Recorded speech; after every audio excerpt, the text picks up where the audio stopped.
Hello and welcome. And we are live, but on the wrong camera.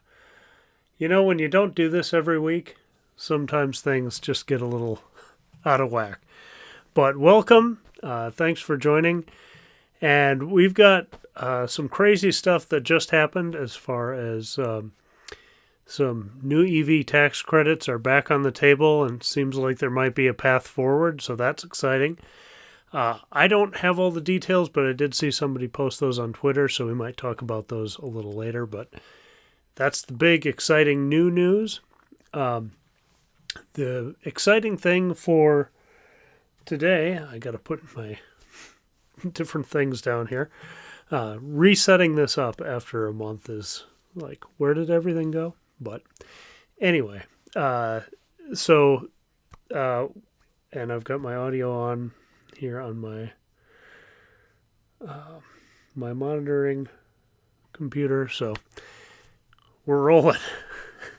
Hi John, hi Todd, welcome. So this live stream, very excited. This live stream is coming to you via Starlink, and I am in the process of making a video about how I put it up on my roof. I didn't fall off.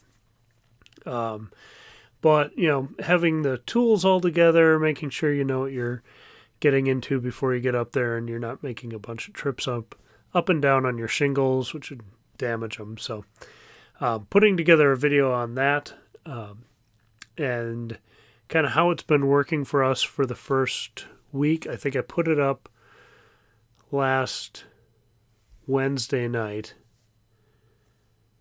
Must have been last Wednesday, and then I was out of town, and so didn't have it all a great time right away to test it. But I just kind of wanted to live with it for a little while, see how it was working. And I'm not super technical as far as how what speeds you should be getting at what time and what, all of the speed test stuff. I'll include a little of that because I know people want to know it, but that's not my forte at all. My sense of how things work are, do they work or do they not work? And can I get the things done that I need to get done with them? So if you've joined me before on some of the live streams, you might know that we've had problems in the past with my Comcast setup, even hardwired in and everything. Some days it would just drop out and just leave us hanging at a very weird freeze frame. So if that kind of thing happens, or if you're noticing drops or lags or things like that, please put it in the comments, because that's going to be part of Sunday's video is, did this live stream work? And I might not notice little drops and things like that, but if you guys can let me know, that will be good. I did get, Starlink is usually just all Wi-Fi, but you can get Ethernet adapter that you put in sequence of the cables. And so we did get that because I thought, this needs to be pretty stable for live streams if I'm going to do them, or my wife's work, if she's on a video call or something like that, that needs to stay up. So wanted to make sure we didn't have only a Wi-Fi option. So for tonight I am plugged in, but I am plugged into Starlink. So hopefully it's all going to work. I'm really excited about it, as I'm sure you can tell. My first impressions were, somebody is texting me, and I'm not sure if that's regarding this. It's John. So behind the scenes, if this isn't working, I am going to check this. Yeah, okay. That's another topic. Thanks, John. But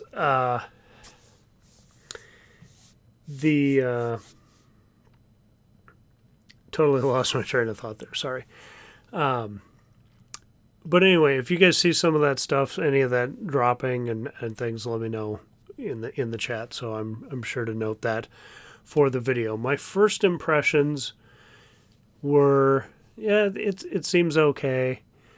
And then I walked into my living room and I was on my phone and things just weren't loading at all.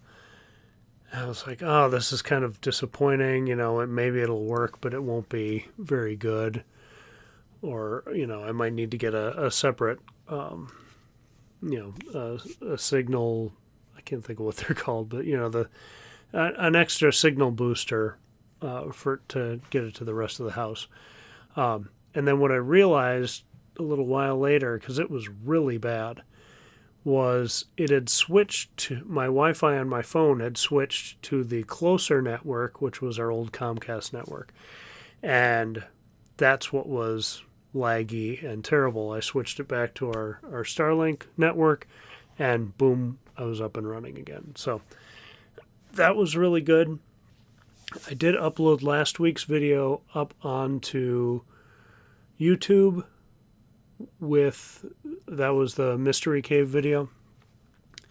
I uploaded that just over Wi-Fi using Starlink, and it wasn't great. It took about 3 hours, I think. So not great for like a 12 or 14 minute video, but it was 4K. It was over Wi-Fi, and I'm not sure I get the best signal from my office to where the Starlink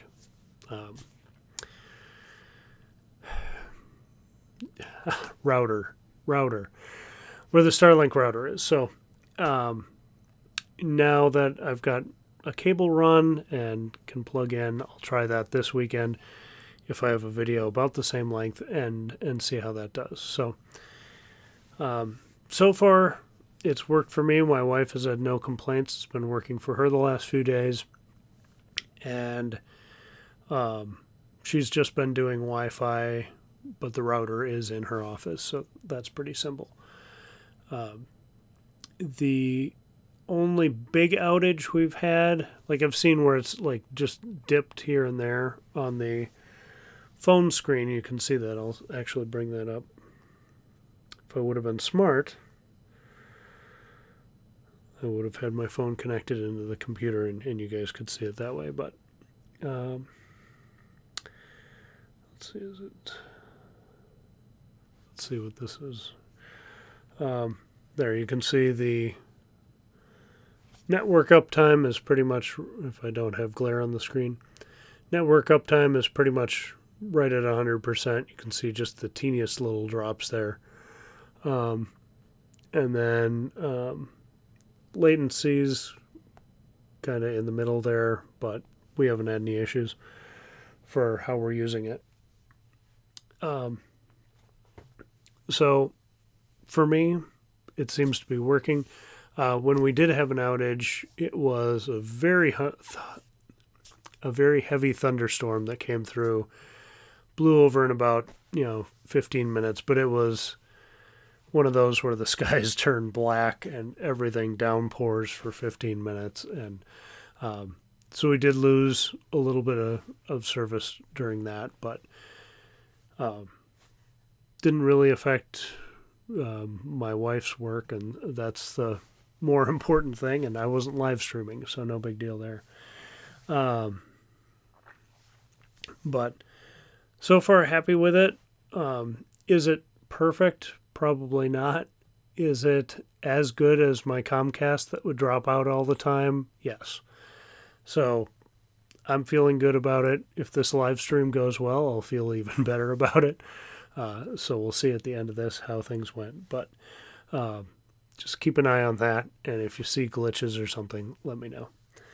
I'm just going to check in here. Hey, Tim, welcome. Tyler, welcome. Tony, welcome. And Jason, welcome. Jason's hosting, I guess, an event tomorrow that we're going to go to, so excited for that.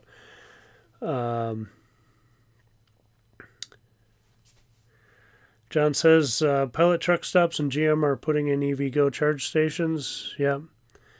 Tyler's watching from Tim's house. That's cool. Having a party there. Enjoy that.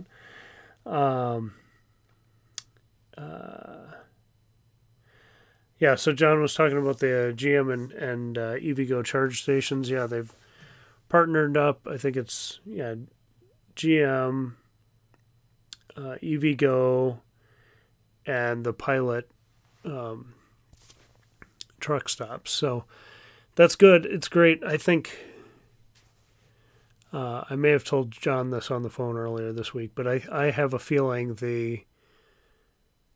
there's a lot of projects like these, a lot of team ups that have kind of been waiting for federal funding.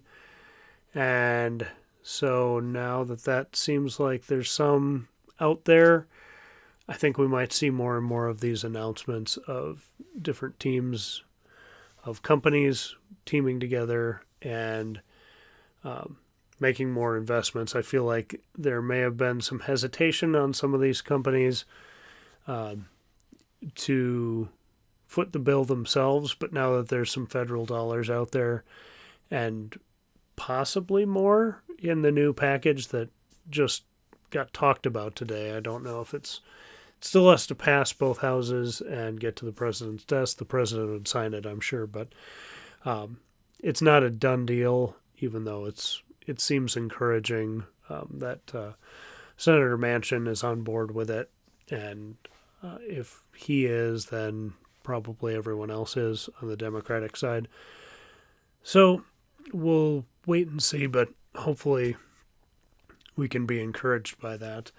And more of these investments will be popping up. I do want to talk about some new chargers, and one that's not even on supercharge.info yet because I don't think the permit is official. But Tom Cross on Twitter sent an image of it, of a new install in southern Minnesota that I want to share with you guys. And I drove over there and took some pictures and videos. So want to go over that. A little Bloomington update. I was there Monday night, but apparently they've done even more work since then. So hopefully that one's not too far away. So I also want to talk about road trips, and I see that Jim, the Iowa Tesla guy, is here. Hey, Jim, welcome. Jim did an epic road trip that he's releasing in parts, very digestible little parts. I think part 4 or 5 are out now. I can't remember if it's on 4 or 5, but he drove up through Wisconsin, across, I believe it was across the Upper Peninsula of Michigan. I hope I'm not confusing that. Then across Michigan to into Canada, crossed over, went over to Niagara Falls, touched all the Great Lakes, which I think is super cool. And he's still got, I think, another video or 2 to go to get all the way home. But that's a great series. So check out Iowa Tesla Guy if you haven't. He's saying the last part is out tomorrow. So look for that. And you've got time tonight after the live stream or tomorrow morning to catch up on the other parts of his road trip and see the last part tomorrow. So good way to wrap that up. Glenn is here. Hey, Glenn, welcome. Yeah, Starlink YouTuber. It's very cool. I do absolutely love having it. It's new technology, and kind of being a part of something that, and we waited. We waited quite a bit for a while for it. I probably put the deposit down, got in line like a year or more ago, and just was like, hey, Ellie, do you mind if I throw some money away? And yeah, it took forever, but they just weren't offering it in our area. I don't know if that's because of the orbital coverage or it's too near an interstate or too densely populated. I'm not sure why they were waiting, but that's kind of why I wanted to get on the list soon, because if they are trying to stay away from dense populations, well, if I can be the first or one of the first in an area, then the population isn't too dense of users yet. So wanted to get my hand up for that. So we did that. It took a long time, and then just out of the blue a month ago, I think last month when I did the live stream, I had just gotten the email saying it's about to be sent. And then it came and I was all excited and realized I didn't order the parts for getting it onto the roof. So I did that. Took a couple weeks for that stuff all to trickle in, but it seems to be working now. So fantastic. I spent about an hour on the roof setting it up. Some pretty unpleasant time in the attic. Just running the cable and making sure it was coming down in the right spot. And then but other than that, very simple to do. So yeah, it's very cool. I also like, what they're doing in Ukraine and everything, and I'm like, even if this internet is about the same, originally it was going to be more expensive, and then Comcast decided they were going to raise their rates, so it kind of came to wash out. But I was like, even if it's a little more expensive, it's part of something cool. And if I'm helping some person in rural America or in Ukraine or in, wherever that doesn't have access, and I can be a part of supporting that system, I'm totally cool with that. So, and like I said, it seems to be working well so far.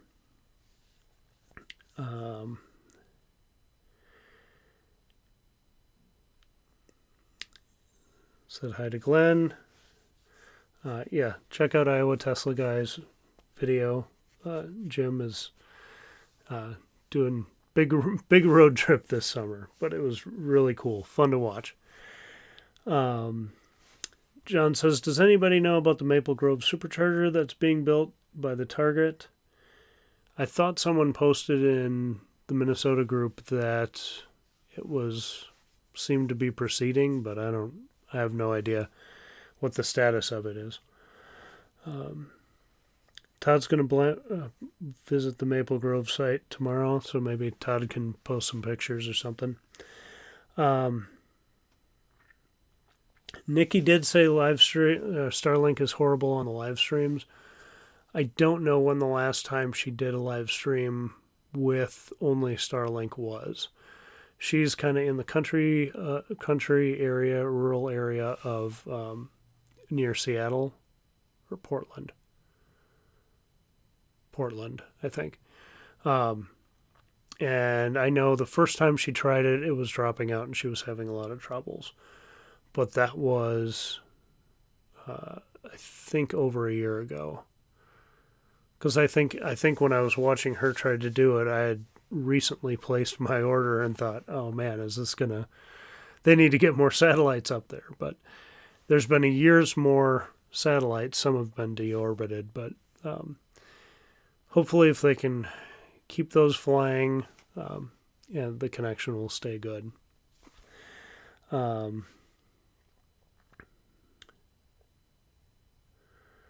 Great. I'm glad to hear it's working so far.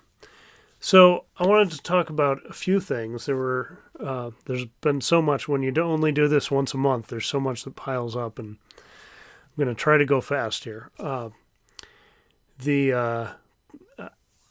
want to know what you guys think about the Aptera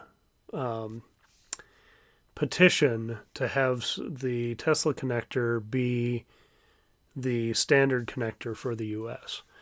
I think it's a great idea 6 years ago. And now it's a little gimmicky and kind of the ship has sailed. To me, it's going to be CCS, and CCS is a worse standard from a ergonomic standpoint. I mean, when you watch almost anybody use a CCS adapter, they're using two hands. And, my daughter could practically get the Tesla connector in. So from a functional usability ergonomic standpoint, I love the Tesla connector and wish it would be the standard, but I do think that ship has sailed and probably not worth doing a petition over. But I know not everybody feels this way, and there is the argument to be made that like 70% of the EVs in the U.S. are Teslas. So already the majority have this plug. And that is an argument to be made. And I guess if they decided, if, whatever, Department of Energy or whoever would make that standard said, yeah, we're going to do it, Tesla's the connector, I'd be ecstatic. But I don't think it's going to happen.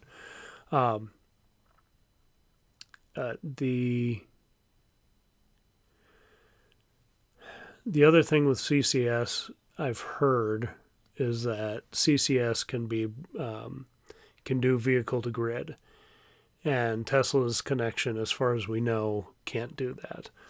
It would be interesting if they said, "Oh no, that ours is capable of that too."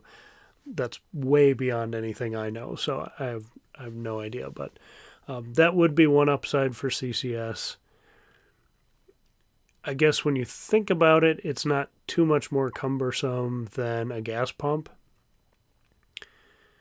but it's still nowhere near as elegant of a solution as the Tesla connector is. So, but I'm interested to see what you guys think.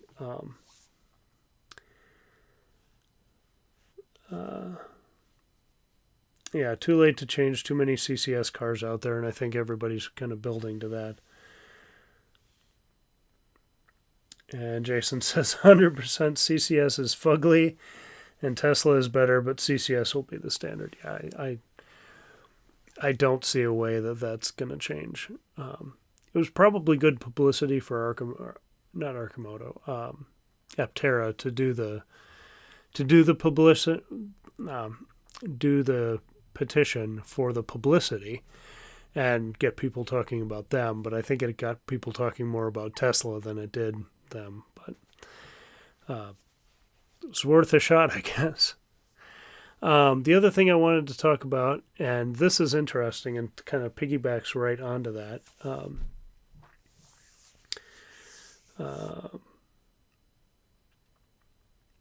Hey, Roland's here. Welcome, Roland. Hey. Chemist America Lifestyle. Todd says, easier for one company to adjust and change than 10 plus companies. Yeah. And maybe they can come up with a compact CCS. You're tying this all in beautifully, Jason. Less materials and lighter would be nice. Yeah. So I was watching the Blazer EV reveal, and interestingly, while I was watching that, and I want to talk a little bit about the Blazer EV, but while I was watching that, I noticed when they plug it in, it looks simple and elegant. And it looks simple and elegant because they're only using the J1772 plug. They're not using the full CCS. So it looks smooth and elegant and easy to handle as they plug that in. But I'm like, that's not... I mean, I guess, well, Tesla's got the same connector, but I mean, that would be how you would charge it at night. So I guess most of the time it will be easy, but they're kind of doing a little misdirection of, when they talk about how fast this can charge and everything, and look how simple it is. They didn't say that, but it's implied with just the simple J1772. So interesting there. How they did that. So if you can hear some doors opening and closing, my wife's getting back from the grocery store and trucking things in from the garage. So I apologize if you're hearing banging there. So the Blazer EV, and I just want to talk about this for a minute and kind of go over the promo thing. I'm not sure. Do I have that? We'll look at it in just a second. But I don't know why Chevy has to name everything the blank EV, the Bolt EV, the Bolt EUV, the Blazer EV. And I know not everybody says it, but enough channels and places do say it. Like, the only official name for this vehicle has to have EV tagged onto it. And I think it's time to let that kind of thing die. So that's just my hang up. Maybe that doesn't bother other people. But they've got a huge charge port door, and I'll show you maybe I think I'll switch to the other camera here and set up. And I didn't do any music for this transition yet, so let's see if we can do this. Hey.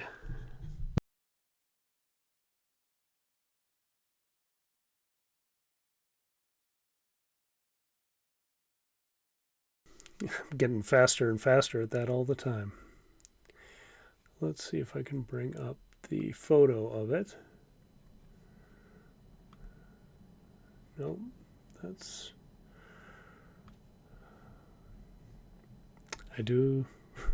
have this somewhere, I thought.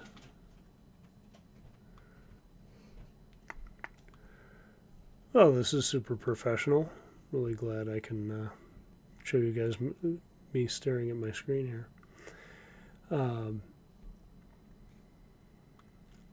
I was looking at I guess I can show you what I'm doing here.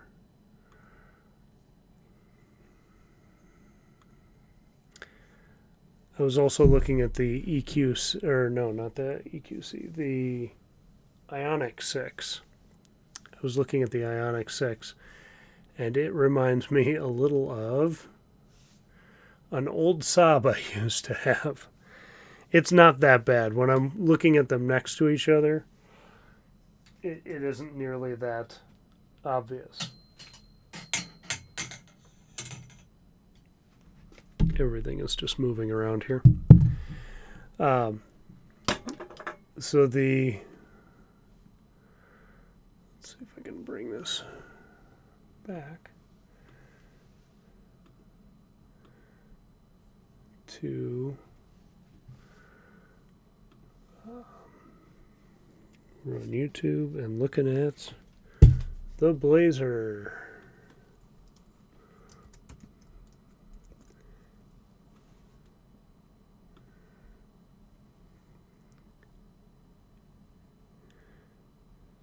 And this is, I'm not going to play this video just in case there's a copyright strike, but I'm going to try to have it. Customers over the air. See if we can find a good shot of it here.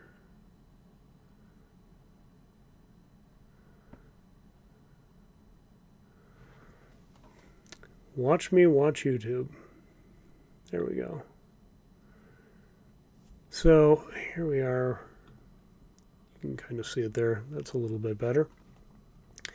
But it's got this huge charge port door. And I know other people have said, like, that's monstrous. Maybe it's just the angle. But when this thing opens, it seems like you wouldn't be able to open your door without hitting it, which is a little crazy.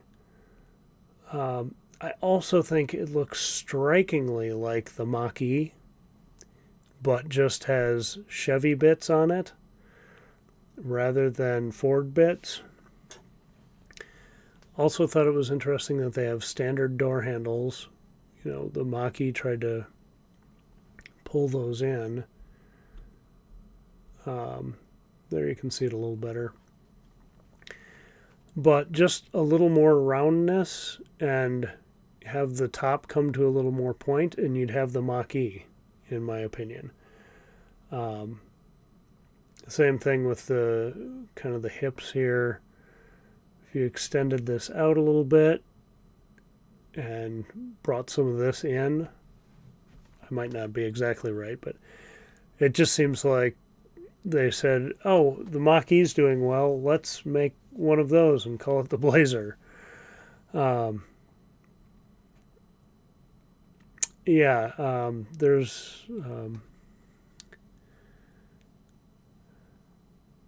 let's see. I'm trying to catch up on.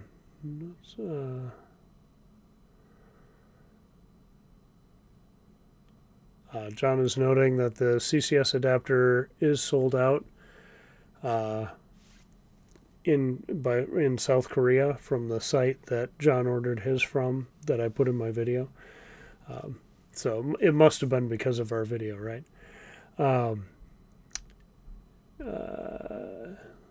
Let's see.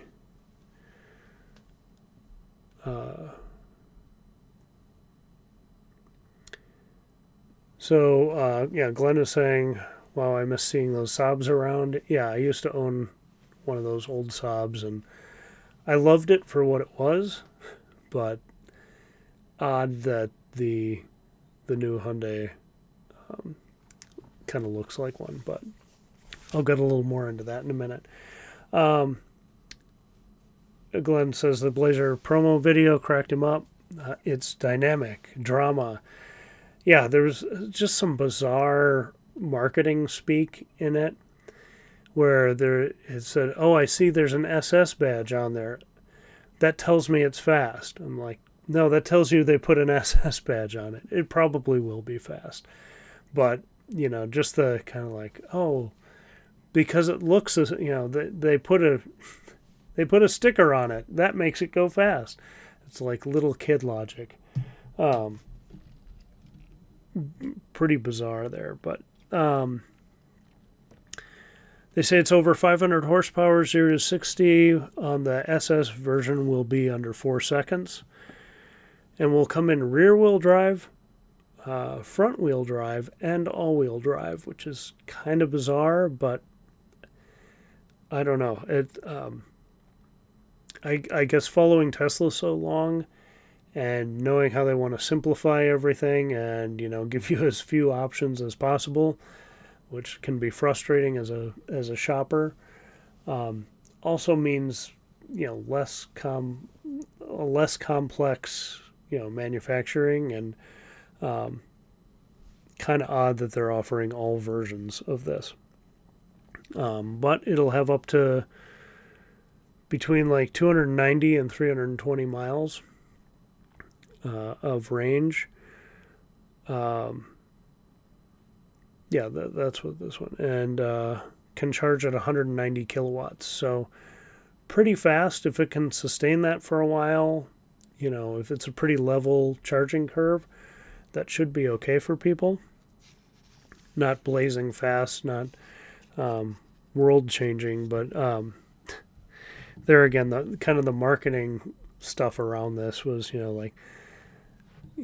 she at one point says, it can go do, 78 miles of range, and in 10, you can get back 70 when charging, get back 79 miles of range in 10 minutes. And the guy goes, that's a game changer. I'm like, well, it's good. There's nothing wrong with that, but game changer is a pretty strong phrase. So it's also like the front has a light bar on it, because everything has to have a light bar on it now, which is just, again, it's fine, but let's see if I can find that part.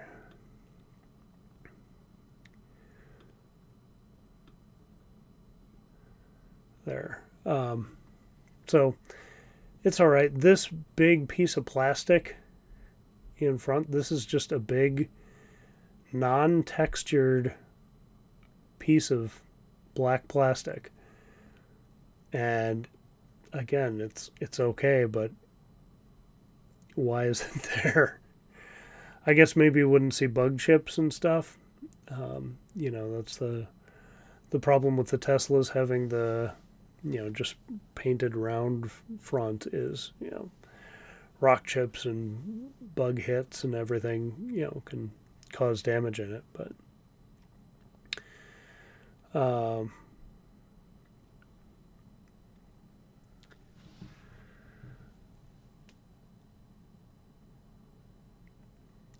Car Story says, if you didn't buy a Tesla, you brought the wrong EV. Yeah, for a lot of people, that's the case. If you need to travel and you're in the Midwest, the easiest way is with a Tesla.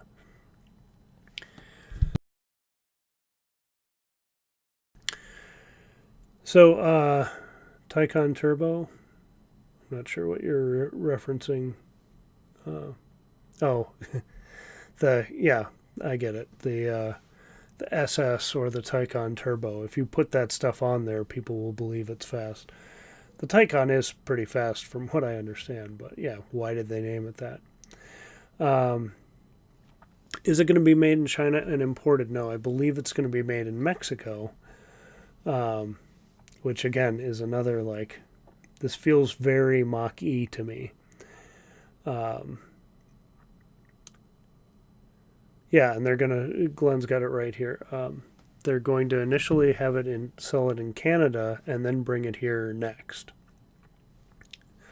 So I'm not quite sure why, unless maybe the Mach-E is kind of dominating in the U.S., or they feel like they need to get their foot in the ground in a different market first. It was an odd choice, but that's kind of what I came away with. Is this is kind of odd, GM, and you're making these grandiose statements about what looks like a good car. And I guess you have, like, if you're the company, you got to sell it and you got to, hype up about it. But I just didn't find anything too incredible about this. Now, some people will prefer it to the Mach-E or the Model Y. Some people are diehard Chevy people. And so, for whatever reason, if this is a good, competent car, they're going to sell every one they can for a long time as people switch to EVs. So it's good. It's good that there's multiple trim levels. But it was, I don't know if it was just a slow news day when they announced it, but everybody seemed to be talking about it. And I was like, yeah, it's what GM should be doing. I guess that's the thing that gets me is it shouldn't be surprising. It seems like it's good or good enough, and let's get this thing to market. So that's kind of where I am with a lot of EVs. It's just great, announce that thing, and then say we're selling it tomorrow. Let's just get these on the road.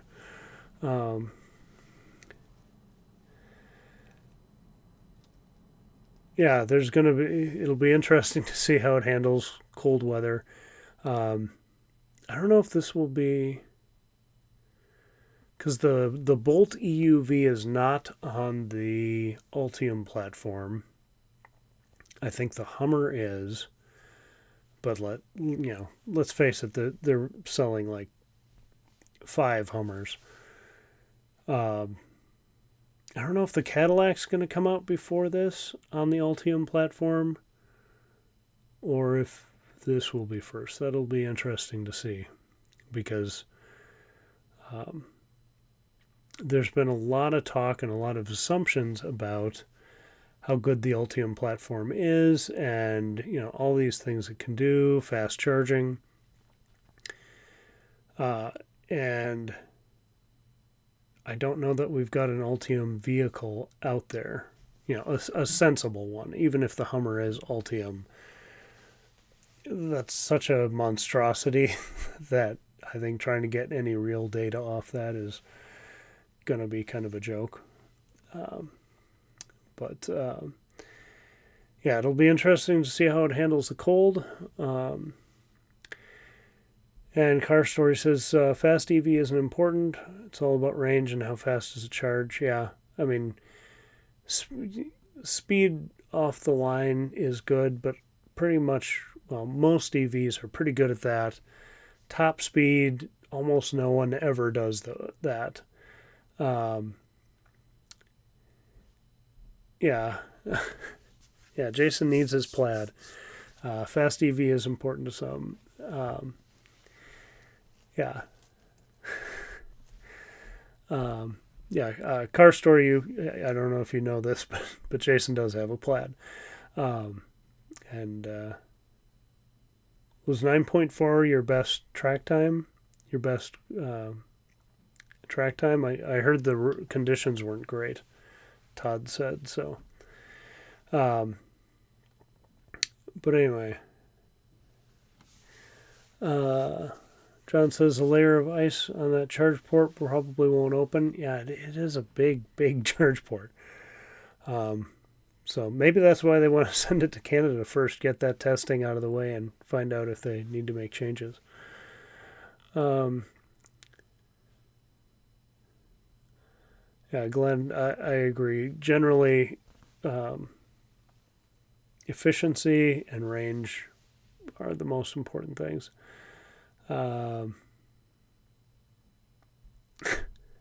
John says opium is a drug. That's true. Efficiency is king, unless you're going to take it to a track day or whatever, or have a bunch of people like around my suburb that want to race you at every stoplight. So anyway, that's all I really wanted to say about the Blazer. Let me know if you guys have any comments on it, what you think about it. I think just get it to market. Jason says, yes, 9.4 best so far, working on his NHRA street legal class 6 racing license. Excellent. I do want to get back up there next time you go. I couldn't last time, but I really want to see that thing just tear everything else apart. So I talked a little bit about the Ioniq 6 looking a little like a Saab. That's why I had that window up earlier. And I watched the reveal of that. That was very weird and like trying to be young, but not really pulling it off. It's a... let's see if I can move things and type here. X6.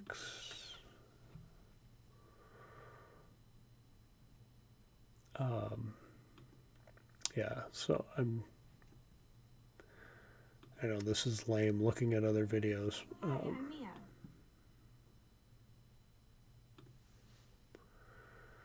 There's this whole section about how like she goes and sleeps in the car, like instead of going to a house, and it's like all about healing and like, I mean, I want a comfortable car, but I don't need to, I'm not going there in lieu of going to the doctors or, like just strange. You can't see that screen. Here we go. So, like I said, it just gives me kind of the way the back swoops down and then this little spoiler here and then this weird second butt it's got.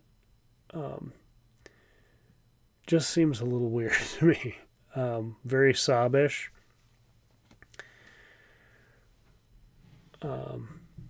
So it's, again, I hope it does well. I want it to be good. Front looks all right. I think then we go into this guy's story and like somebody else's story. It's just kind of a bizarre ad.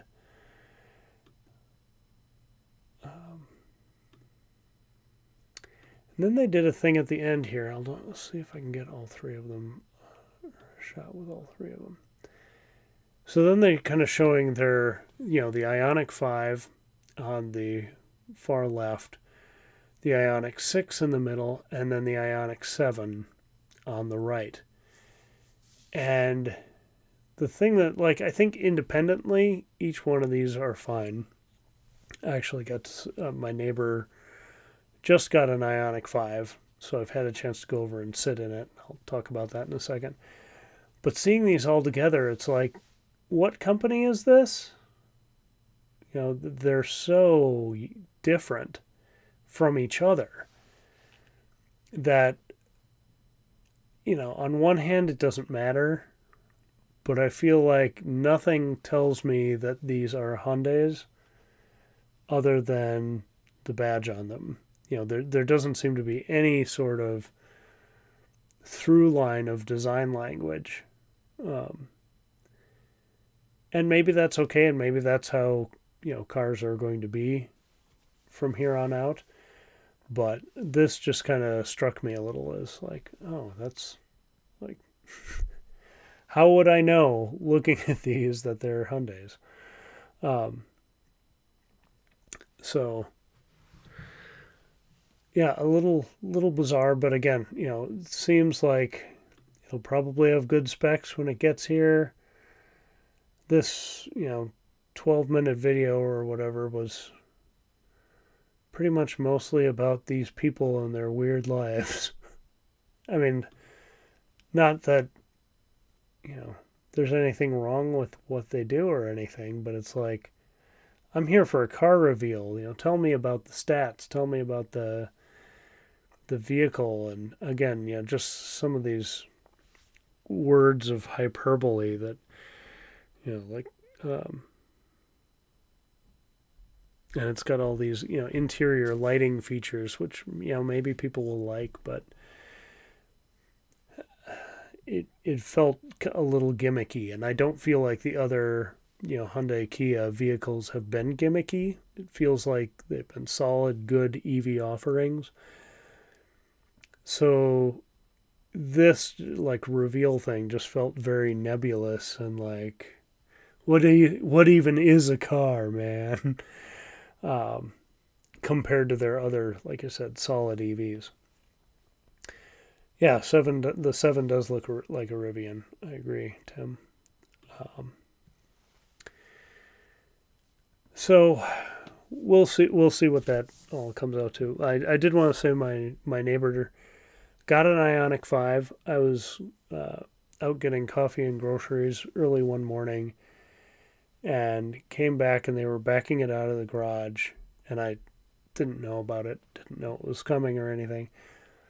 And I did like a triple take, like a cartoon triple take, as I'm about to turn into my driveway. And I'm like, what is that car doing pulling out of that driveway? And like, what?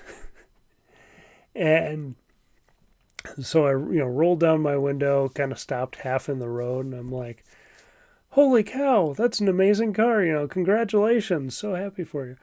And they're like, yeah, I just got it last week, and, you know, very excited. And then, and she's a flight attendant, so in and out of town, and her dad was moving it around after mowing the lawn.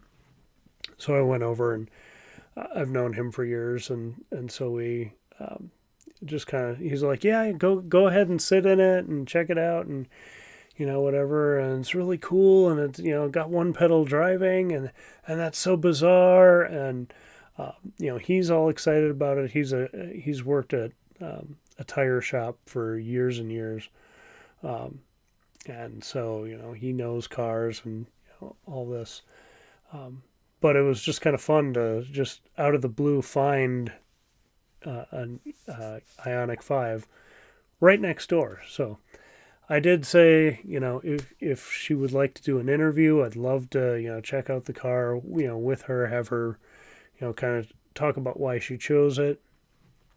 And a couple people asked me on Twitter if she was able to get it for MSRP, and she was, because she had a really good low mileage trade-in. She's a flight attendant, so in and out of town all the time, but not driving a whole lot. So she had a car.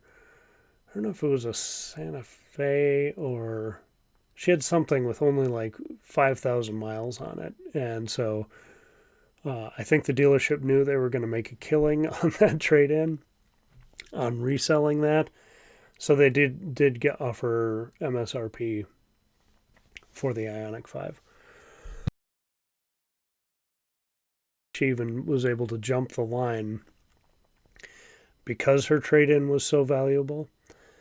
So, that's not really fair, but that's kind of how things go and how, dealerships and all that go. But happy for her, really happy for her. And like I said, I'm going to learn more about it, hopefully get to interview her or maybe take it out for a drive or something at some point.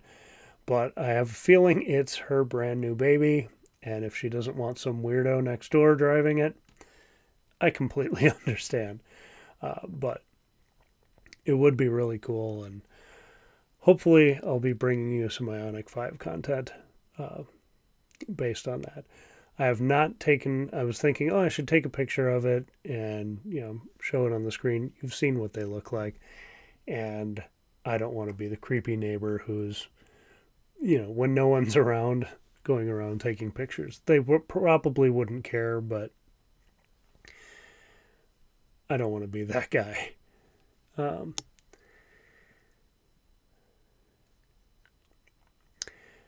Jason's talking about the, I think it's called the Sono or something.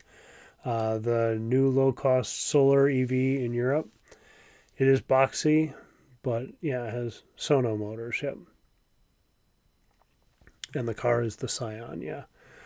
Yeah, it looks boxy, but I'm curious. Everybody's kind of been wanting a vehicle with solar on it. And so it'll be interesting once these things are in the world and reviewer people get a chance to, okay, how much do I actually get? Are these solar panels providing a decent charge? Or am I just plugging it all the time and it's just extra weight I'm carrying around? So I'm curious. The promise of it is cool, but I'm curious to see how it is in real life. Am I using OBS software for the live stream? No, I'm using a program called Ecamm Live. I can't remember how I found it, but it was suggested that it worked well with Macs and is pretty simple to use, and it is simple to use. It would be simpler if I was better at managing talking and doing other things at the same time, but my neighbor hasn't put a level 2 charger in the garage. He was asking me about that. They do plan to. I think they had an electrician out on Monday to talk about it. We talked over the weekend. And so I pointed him to Tom Malogny's channel, State of Charge, where he does all those tests and cold weather testing of all the different equipment. So offer a free charge to talk about the car. Yeah. Maybe she'd take me up on that. Who knows? But we'll see what they get. I did, like I said, point them to Tom Malogny's channel because he's got so much information about those. And I just have a plug and use my mobile connector with my Tesla. So I wanted to get to some cool stuff. And let's start with those supercharger things. And then I want to show you another fun kind of mini trip that I didn't take, but I want to share it with you. So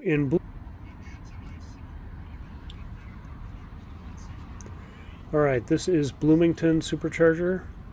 That is going in just south of 494. We've looked at this before on previous live streams. Looks pretty similar, other than I didn't get this horizon level. So it looks like we're in a boat.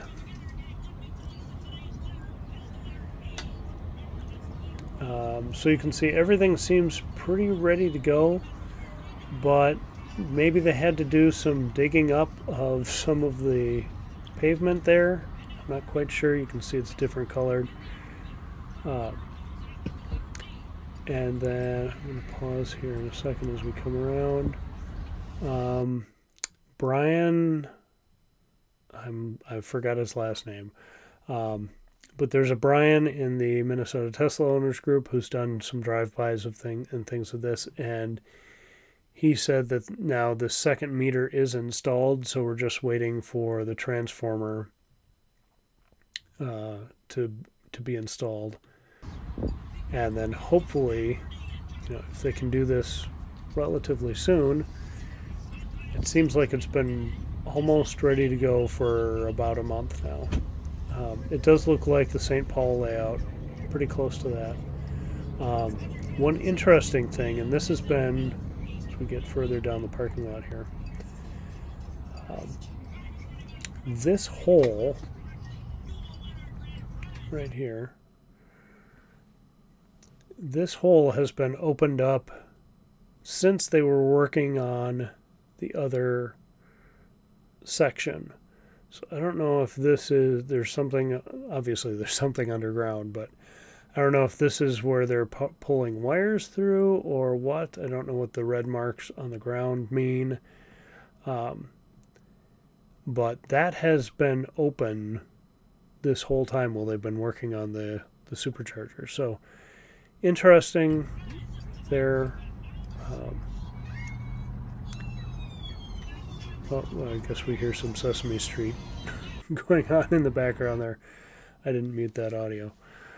But, hopefully that's going to be online relatively soon. Like I said, it seems like the second transformer is in, or the second meter is in. Hopefully they can put whatever transformer, whatever they need to, in relatively soon, and we can get that up and running. That would be great for people going to and from the Minneapolis-St. Paul airport. And then I wanted to share this one, which might still be tentative. I don't know why it's not on supercharge.info, unless maybe they don't put something on until a permit is actually pulled. But Tom Cross on Twitter sent this to me. And this is on Cliff Road in Eagan, or Cliff Lake Road. So it's just by the theater, if people know where that is, the big Imagine Theater. So here, south of 494, just east, or just west of 35E and 77. So I'll have this video loop so the black car is where the chargers would be, and it's in the parking lot of a Cub Foods. And there you can see there's already some electrical for the facility installed on the corner. And here's kind of the layout of the strip mall. And that shot over fast. So here you can see, there's the Cub is the white roof and that red square or rectangle. And so you can see Southeast Metro, which I think is a great spot. There are a couple of hotels with destination charging nearby. This is Interstate or Highway 77, so very close to Mall of America as well. There you can see all the power in the left corner there. The black car would be the first spot, 12 stalls across, and then we see the Cub again.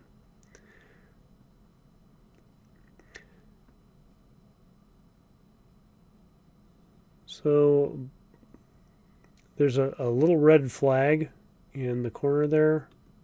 Here,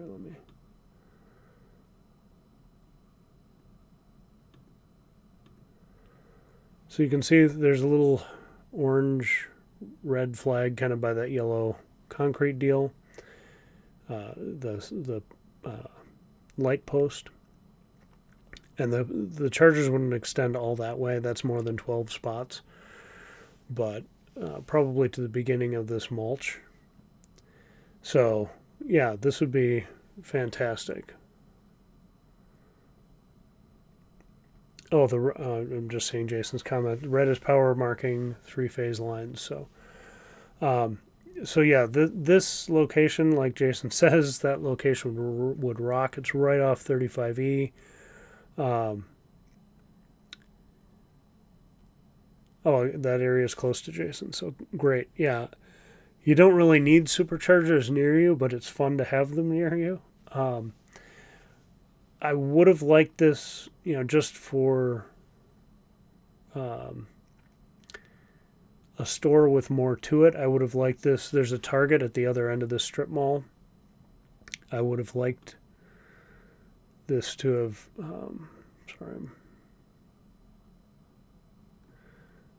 You can see down at the bottom of the screen there's a Target, but that parking lot is pretty small and almost always packed, and it's difficult to get in and out of.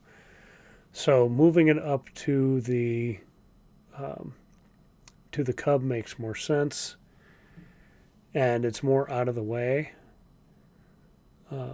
So yeah, I think this is just going to be fantastic. So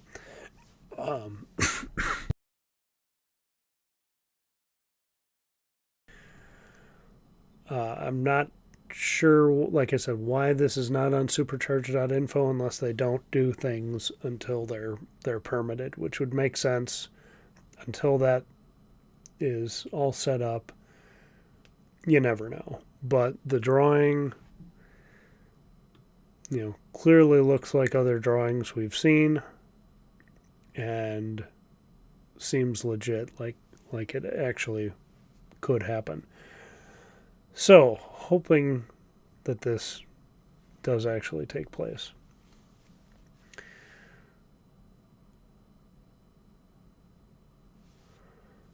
The red line is for employee parking in Cub. Okay, that's interesting.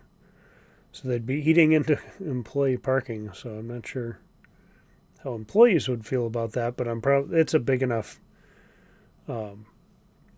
it's a relatively small Cub with a pretty decent sized parking lot, so I think they can probably find other spots.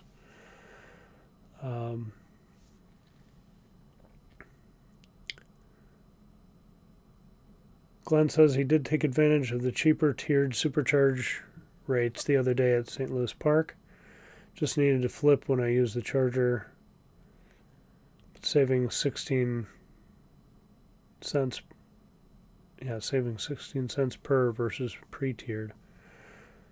Well, yeah, if you know when those times are and can make use of it, then that's a smart way to do it. Yeah, I think the tiers are there to incentivize people to charge then, so makes sense. I did want to share another trip here, so I'm going to go to another video, and I'm just going to pause this here. So this is my brother's truck, and he bought this new like 10 plus years ago. I can't remember what. You can see you can't see all the dents and rust and everything, but he has beaten the crap out of this thing and gotten a lot of good use out of it. But they're kind of in the process of maybe moving to Wisconsin, and so there's a lot of trips back and forth. So he's been borrowing our Prius, and that's fine. No big deal. This gets, he said, about 13 miles to the gallon. And the Prius, even though it's very old, still gets like 38 or something. So big difference, big cost savings when you're doing trips, to and from Wisconsin and everything. And usually it's at night or overnight. And, I just have been hesitant to suggest, hey, take the Tesla. Not because I don't think it could handle it, But if you're doing a trip overnight, you want something you're familiar with. And I thought, not knowing exactly where he's going, is it going to be a hassle? Is he going to run into a problem and be calling me at 3 in the morning saying, hey, I don't know where to charge, how to charge, whatever. So I've kind of been hesitant. I've said, if you want to, you can take it, just let me know. But he's always taken the Prius. Well, not today, this past weekend, he was doing that run, and it was the middle of the day. He was going to, just go about halfway and come back.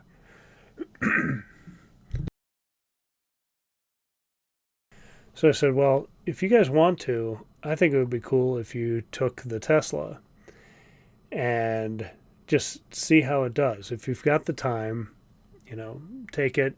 It's definitely more comfortable to ride in than the Prius because, the Prius is 2008. So those seats have seen some lots of wear and tear. So this is just briefly, I just kind of shot as they were rolling out here. Have a good trip, guys. He'd driven my Model S before, but hadn't driven the Model Y. And so I took them out for about a 5, maybe 10-minute loop, got on and off the highway, showed them where things were. But pretty much just helped them set the destination in the navigation and said, all right, go do it. And I was hoping they would film a little bit. This is where they were going into Wisconsin, to Thorpe, Wisconsin. So here you can I'll pause it here. You can see kind of the route. And I was thinking, oh man, I hope this doesn't add a lot of charging to their time. And I said, when you stop to charge, remember, you don't just have to get to Thorpe, you got to get back to a charger or back here. So, charge up for a little bit in Menominee. And I've never even been to the Menominee site, so I couldn't even give him good advice on it. But they took it, didn't have any problems. They had one phantom braking issue. That scared him a little bit. But then, once he knew that happened, he was like, okay, I got to pay attention a little bit here. So they stopped in Menominee, and I guess my nephew Aaron was playing some games for a little while, and then they went to some fast food place, and then I set up his phone as a key so that would all be easy. And I got a notification on my phone saying, hey, your supercharging session is about done. And I'm like, oh, okay. So I looked at it, and it was at, I think, 92 or 93% or something.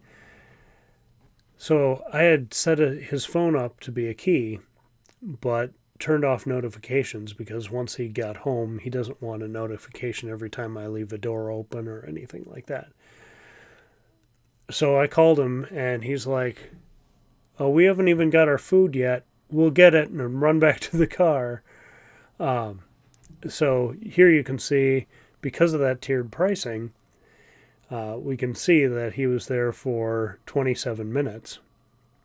But like I said, they didn't, he was thinking they were going to putz around, eat their food, come back out, wait a little more. And no, they were kind of rushing out the door at the restaurant, kind of like we've been before, to get back out before they got idle fees. So that was pretty interesting. And then here you can see him bringing it back. He survived. And he survived. So cool. He said he did have that one phantom braking issue. He didn't have It didn't have FSD on because we created a new profile and it wasn't turned on for that. So he had basic autopilot like anybody with a Tesla would. And I think they really enjoyed it. Apparently, Aaron played through, or like found all the buttons and everything, the farts and everything. So it sounded like they had a good time. And so hopefully they'll be taking the Prius, or hopefully they'll be taking the Tesla instead of the Prius. And you can see here, the total for supercharging was $819. If you figure a couple bucks for, the charge I put in at, here on off-peak hours, say this was like a $10 trip instead of, $40 in the Prius, or well over $100 in the truck. So pretty cool. Again, I'm hoping this is the start of them using it more often if they need it. And just thought that was pretty cool, and I'd share it. I did, like I said, I did try to get them to film it, and I would make a full video out of it, but that's really not their vibe. So I figured we'll get what we can, and just I just figured, well, I'd share it on the live stream since it's not worth a full video. But I thought that was pretty cool. Good experience. Obviously, he'd like to, trade the truck in for something more efficient. But, not everybody can do that, even if they want to, even if they know that's the next thing. Not everybody's in the same position. So, Glenn says the Menominee site is in a grocery parking lot, and you did that drive last week. I hope it is good. I hope it's a good spot to stop. He did also find a CCS and Chatamo, kind of like the Zeph Energy units. He did find one of those in Thorpe where they kind of did the drop-off and exchange. So,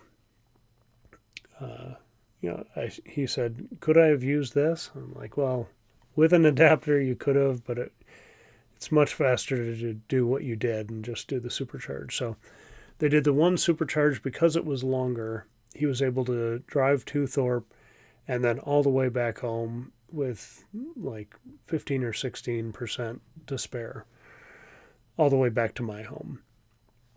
So no problems there. One charge stop didn't slow him down, and so that was exciting to see.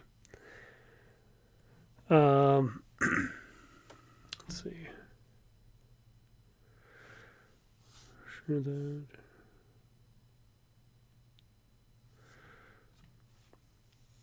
I did want to look up one other thing here quick. The where am I? I lost my live stream window.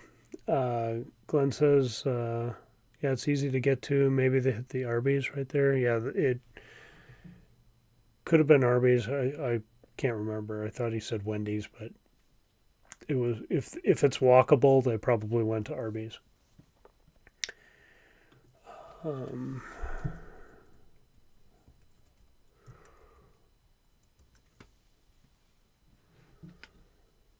And let's see if I can find this quick, because Sawyer Merritt on Twitter did kind of a breakdown of what the new EV rules might, or EV tax credits might be.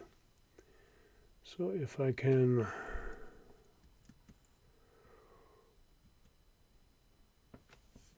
find his account here. And here's the thread here. So bring this up.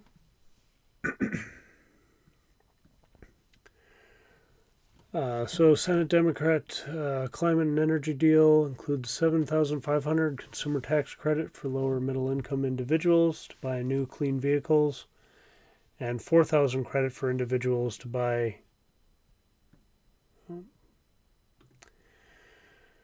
4,000 credit for individuals to buy used clean vehicles. That is awesome. I love the fact that there's the used thing in there. The Made in Mexico comment, he did clarify later, is not accurate. The rule is for Made in North America vehicles. So Made in Mexico vehicles like the Mach-E and like the Blazer would be able to take care of available. Holy cow! Learn how to talk if you're going to do a live stream. They would be available to get the full credit. Then here we can see EVs acquired after December 31st, 2022, so nothing this year, but after this year, and then for 10 years. No union bonus.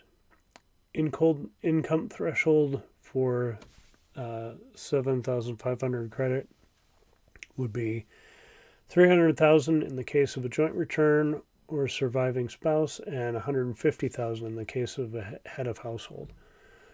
So I think that's probably fair. Vehicle retail price must not exceed these amounts to qualify for an EV credit. So some of the vehicles will not make it, but the Model Y in most cases will.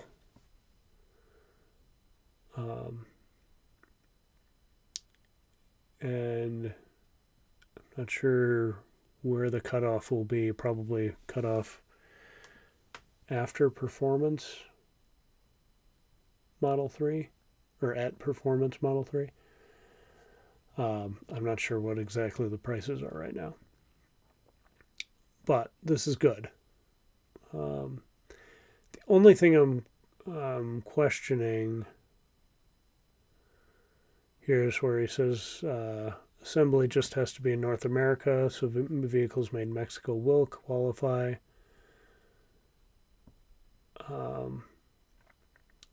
So this is cool if it happens. It seems closer than it has seemed in about a year and a half. So that would be great. He's talking here about consumer tax credit. So I don't know if this would be similar to the current system where you get that when you file your taxes, or if this would be money off the car when you buy it. Hopefully, especially for that used credit, it is money at the time of purchase, because I was just talking about my brother. I know a lot of other people who would love to get into an EV but can't swing the initial cost, even if it is cheaper in the long run. So this is exciting if it happens. Hopefully will help more people get into EVs, and should be relatively fair across the board, and will apply to Tesla, will apply to everybody else. So the people who did the hard work at the beginning aren't being punished. For my lack of enthusiasm for the Blazer, GM did have the Bolt out there for a long time and lost their credit. Tesla was out there doing it for a long time and lost their credit. So, and Ford's about to. So, this is good news. It'll be interesting to see what the final stuff is. But if Senator Manchin is in favor of it and everybody else is good with it, this might end up what it is. So. Let me know if you guys have any other thoughts on this. Yeah, income limited kind of stinks, but I can see how that would make it more palatable to vote for. Tony, I'm sorry we killed your phone battery. Yeah, that Egan location is going to be fantastic. I hope it happens, and I hope it happens soon. Where can you get a list of the supercharging pricing tiers? I'm not sure. Oh, Glenn answered him down below. Yeah. John, I got a tiered price off nav in the car. Right now, St. Louis Park and Minnetonka are tiered. Robbinsdale is 24/7 low at 0.25 or 25 cents. The rest I looked at were at 41 cents. Okay. Yeah, Jason, the S and X will not. Well, for a while, wasn't the X below 80? I guess now with plaids and new long ranges, they won't be, but we can dream that someday they'll come back down.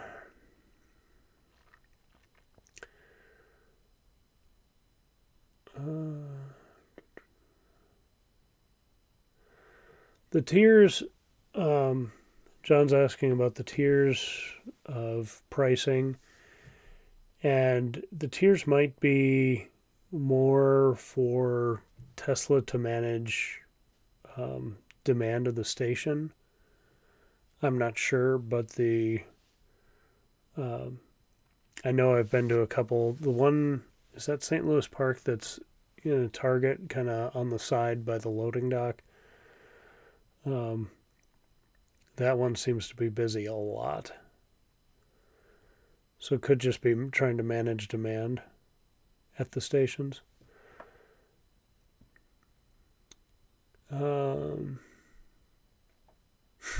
John says, yes, they can swing the initial cost, get a second job.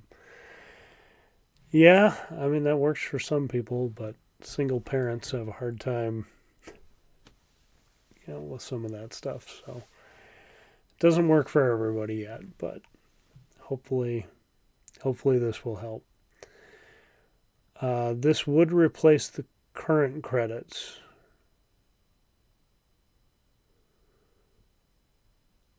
Meaning Rivian R1T over 80,000 would get no rebate. Ugh. That is probably, well, what did it say for trucks? That is not.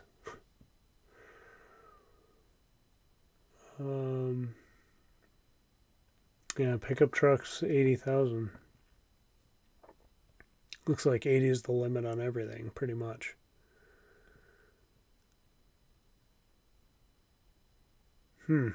That is interesting. Yeah, that could hurt Rivian.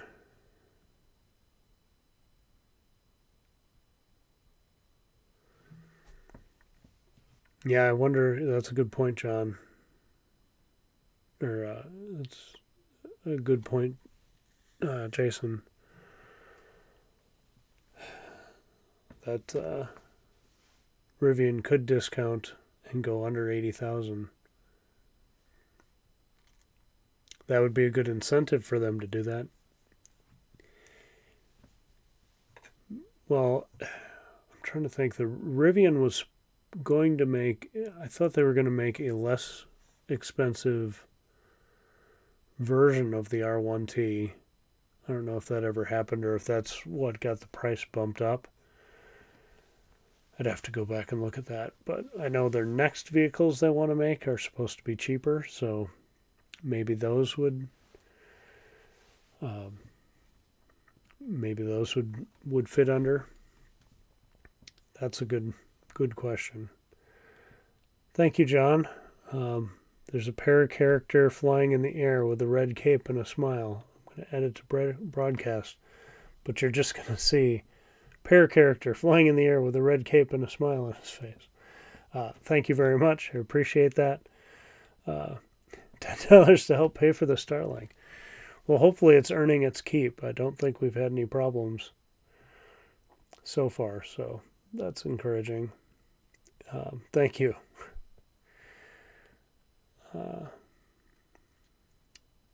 Dave says the current buyers of the Rivian don't care about the 7,500.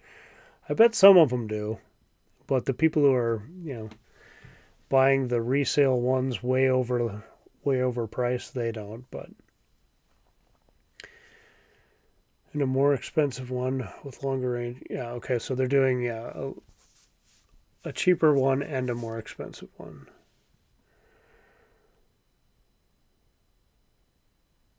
I think that's the case. It's been a while. Like, my mind has been on autopilot as far as like Rivian, because they're out. They seem great. People seem to love them. I hope your brother Jason is still enjoying his. But they just seem like they just got to keep cranking out trucks and cranking out SUVs and get moving.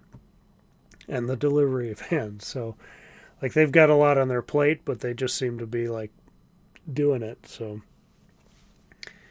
I'm hoping that they can keep moving and this won't hurt them too badly. Maybe by the end of the year, they got till this doesn't take effect till January, so maybe they can find a way to drop the price, $79,999 to get in on that.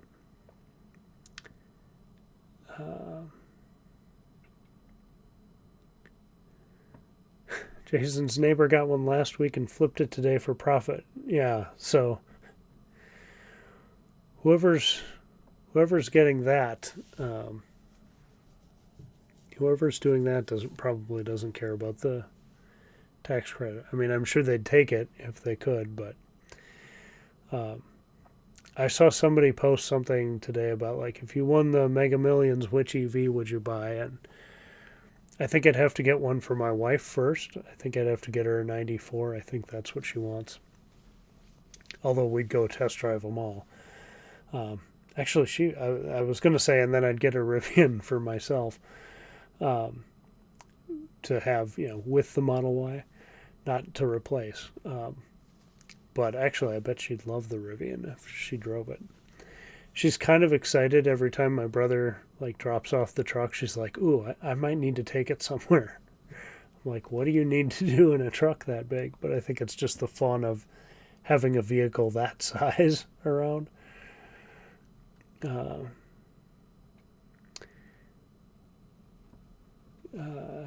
Yeah, Tim is right. If this bill passes, they need to crank out the Rivians before the end of the year. Yeah, they should almost, kind of drop the R1S. I know they want to get that rolling, but just focus on get every R1T out the door that you possibly can. It'll be interesting. But at least something's in the works, and it's not based on caps or like flipping real estate back before 2008. Yeah, it really is. So Tim says, I sure care about a $7,500 tax credit. Don't know anyone willing to throw that kind of money away. Yeah, I would.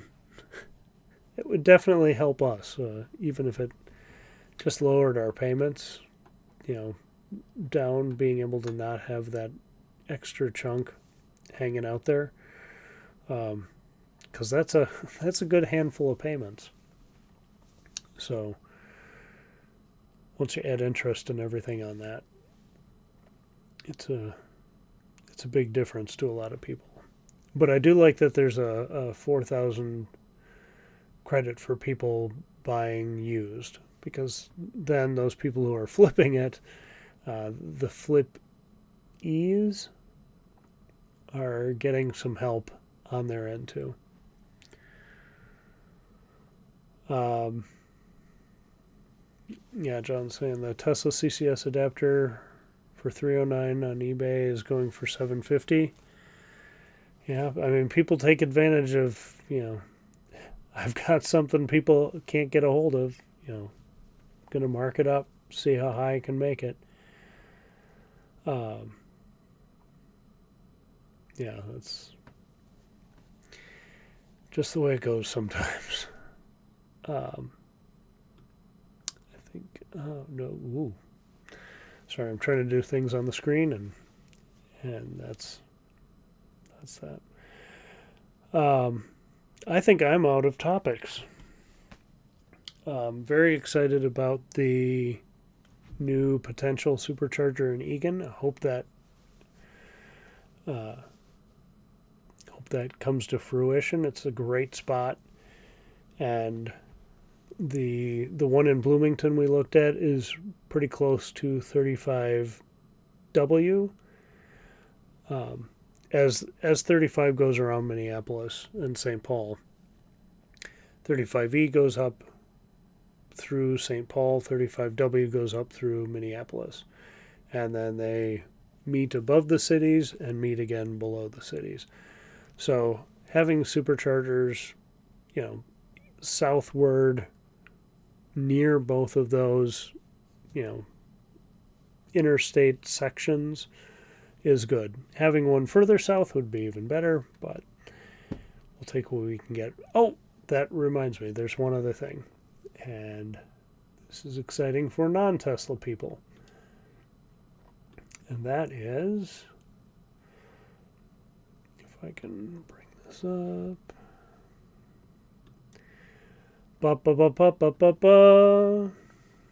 Minnesota has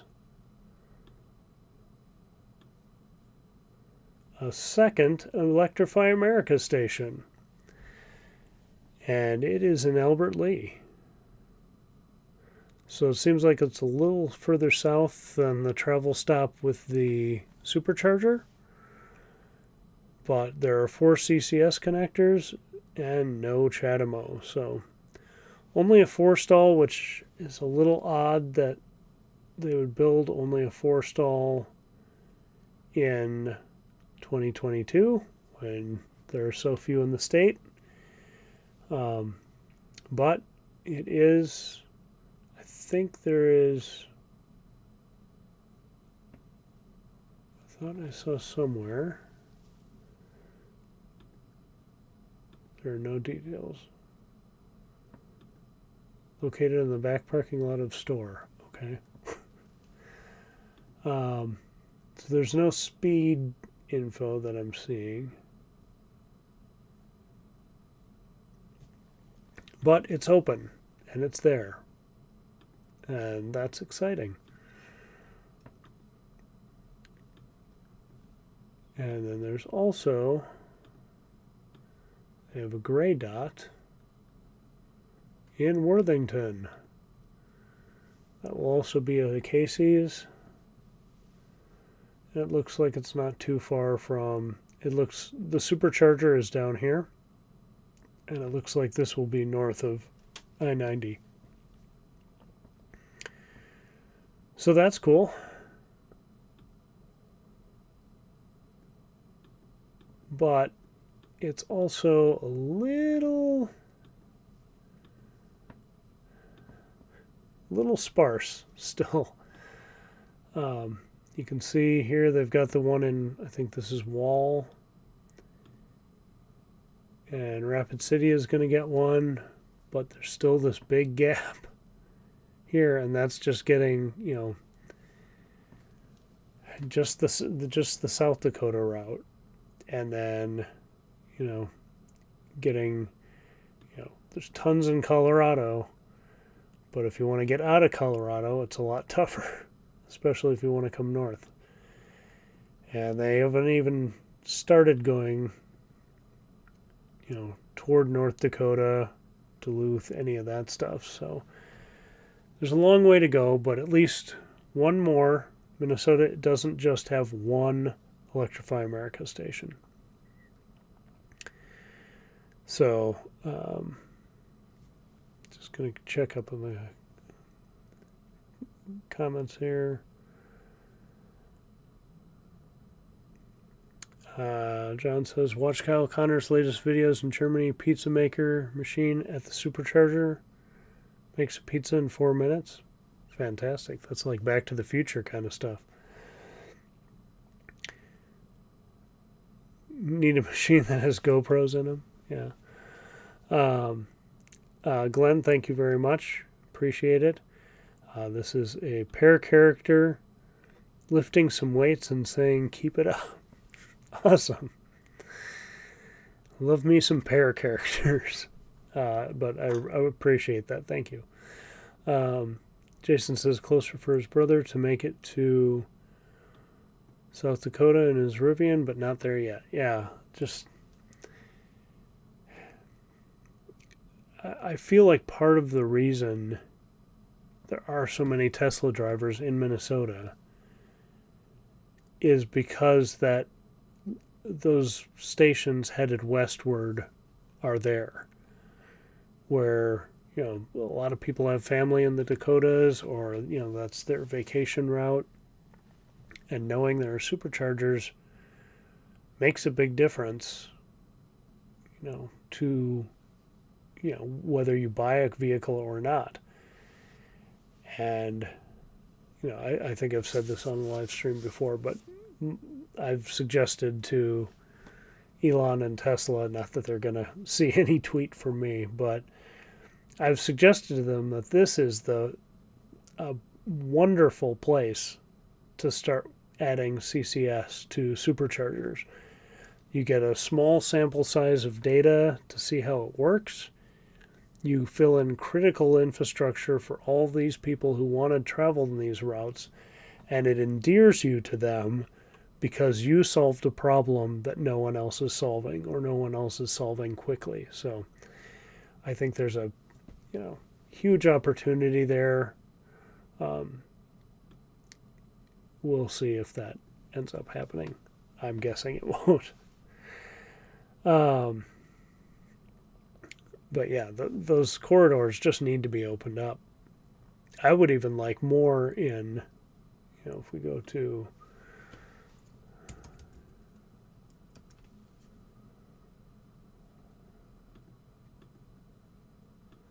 you know, pretty much Nebraska, South Dakota, North Dakota, you can go across them, but going north and south, unless it's on the borders, is a pretty big pain in the butt.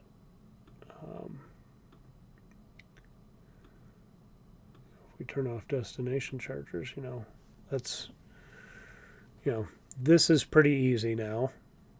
North Dakota is pretty easy now. But going in here is less easy. They're opening one more here. You know, and still getting up to Canada is, you got to plan for it. So, you know, there's still work to be done, but I also know, you know, there's not a ton of population there to deal with, but, you know, people will travel wherever the superchargers are.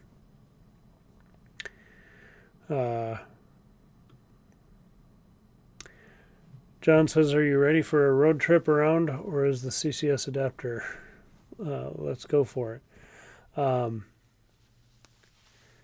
So here is the, I don't know if I've talked about this before, but John and I have talked about this. He's got the CCS adapter.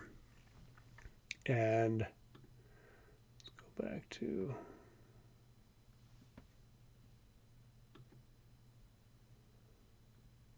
what in the world did I do here? Locate a charger.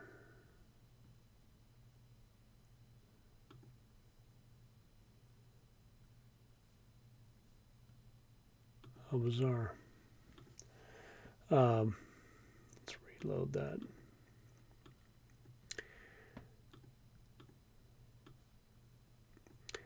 So John and I have been talking about these day trips I've been doing on the channel. And when I went north to Duluth, it was really easy. Lots of superchargers along the way. I skipped several. then going west, it was kind of the opposite trick of just using level 2 and finding what we could find on PlugShare. Then the trip down to the cave, Mystery Cave, which is down here. That was kind of like, you're not going anywhere with a charger, but there's enough spots nearby that you can stop. Like we stopped by Rochester. It was no big deal. Didn't really add to our trip. So now I want to do something west and maybe use John's CCS adapter if he'll loan it to me again. We've talked about that. Oh, Jason's got one too. Great. And try to do a only CCS Tesla day trip. And there's a spot I'm thinking of going, but I don't know if it's too far away from CCS, or maybe that's the good part about the challenge, is see if I need to bail out to a supercharger because there isn't enough CCS charging. So I'm still working on kind of planning that out. Any of these trips that I'm taking my daughter on, I want to make sure there's, some backup or other options. And there would be, supercharger backups. But I just don't want to go too into the boonies, assuming everything's going to go great and get stuck. So we'll see how that ends up going. But that is my plan for the going east trip, which I'd like to do in the next week or two, because that will be interesting. I've not had good luck with Electrify America. I know other people have. And I know every time a Tesla owner says Electrify America isn't as good, people get all up in arms. But really, I just, maybe it's luck of the draw. Maybe it's me being a Luddite. I don't know. But I seem to have problems. But hopefully that's not the case, and it's just a cool, smooth trip and everything's great. But I think it's worth doing and exploring that.